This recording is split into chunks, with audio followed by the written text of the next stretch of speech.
हरिओम, जय श्री कृष्ण। आप सभी को श्री कृष्ण जन्माष्टमी की हार्दिक शुभकामना। आज एक गौ माता की सेवा के लिए नया संकल्प लेते हैं कि गौ माता की सेवा में कई बार अज्ञानतावश हमारे से कई ढेर सारी चूक हो जाती है। जैसे कि आप जानते होंगे कि हम गौ माता इसके लिए कहते हैं कि हम उसको पूजते हैं और उसको मान सम्मान देते हैं। यदि अगर आप उसको केवल पशु जानते हो तो आप खाली उन्हें कचरा खिला सकते हैं, लेकिन अगर आप गौ माता मानते हो तो जो खाने में जो कचरा होता है वो कचरा कभी खिलाया नहीं जाता है। या फिर गाय को जूठन देना भी एक पाप होता है, जिससे गौ हत्या का पाप भी लगता है। तो कभी भी थाली में बचा हुआ जूठा अन्न गाय को कभी भी नहीं खिलाए। और घर में जब हरी सब्जियां जब हम काटते हैं तब वो हम लोग क्या सोचते हैं कि गाय का पेट भर जाएगा तो चलो उनको खिला देते हैं। तो ऐसा करने से भी पाप लगता है। तो ये गाय को आप अगर गौ माता मानते हो तो आप जो उसका जो मेन पदार्थ जो है, जो सब्जी है, वो अगर आप खाते हैं और अगर आप उसको उसके छिलके को गौ माता को खिला देते हैं तो क्या होता है, ये एक सम्मान नहीं रहा, यानी कि हम गौ माता को सम्मान नहीं देते। तो इस प्रकार गाय को कभी भी घर में छिली हुई सब्जियों का जो छिलके या कचरा होता है वो खिलाने से अवश्य बचे, वो कभी भी नहीं खिलाए।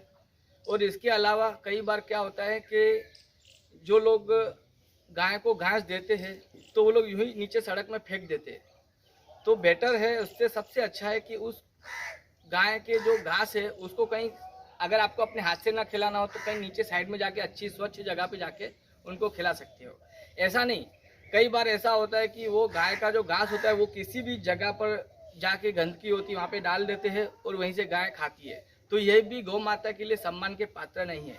तो इसके लिए गौ माता का सम्मान करने के लिए आप लोगों को कभी भी गौ माता को जूठन खिलाना नहीं है। आपको ये बात भी नहीं जानना है, क्योंकि थोड़ा सा अगर आप खिलाओगे लेकिन उसमें मान सम्मान की भी हानि होती, गौ माता को सम्मान नहीं मिल पाता जो हम देना चाहते हैं। तो इस प्रकार कभी भी गौ माता को कभी भी आप लोग कभी भी घर में बची हुई सब्जी या सड़ा हुआ अनाज या बासी या जूठा ये कभी भी ना खिलाए। ऐसा करने से गौ हत्या का पाप लगता है।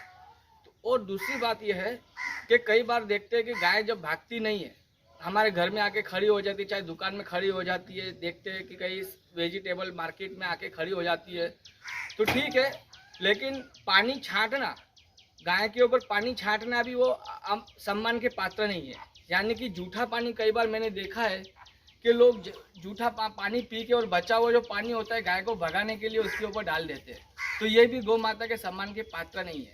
तो इसी प्रकार छोटे छोटे पाप हमारे से अज्ञानतावश हो जाते हैं और उसका हमें बहुत ही जीवन के अंदर उसका भागी बनना पड़ता है। तब जाकर के हम अपनी गृहस्थियों में घर के अंदर कलह कलेश झगड़े कंकास इत्यादि सब होते रहते हैं। लेकिन सबसे अच्छी बात यह है कि रोज़ एक दिन या हर रोज़ हो सके तो एवरीडे किसी भी एक गाय को आप खाना खिला सकते हैं, चाहे तो घास खिला सकते हैं, अपनी योग्यता अनुसार उसका आप पोषण कर सकते हैं। और गौ माता को खिलाने के बाद में उससे 3 बार परिक्रमा कर सकते हैं। गौ माता की योनि की पूजा जाता है, तो इसलिए गौ माता की योनि को प्रणाम करके नमस्कार करें। और ऐसा करने से आपके जितने भी ग्रह शांति है, जो भी घर में कलह कंकास झगड़े मुसीबत बेचैनी बर्फ असंतोष, ये सभी यहाँ से छुटकारा हो जाता है। लेकिन एक छोटी छोटी बातें जो हम कहते हैं कि गौ माता की सेवा में जब भी हम लगे रहते हैं तब हम अपनी गौ माता को, यदि गौ माता मानते हैं तो उनको कभी भी जूठा नहीं खिलाएं। जय श्री कृष्ण।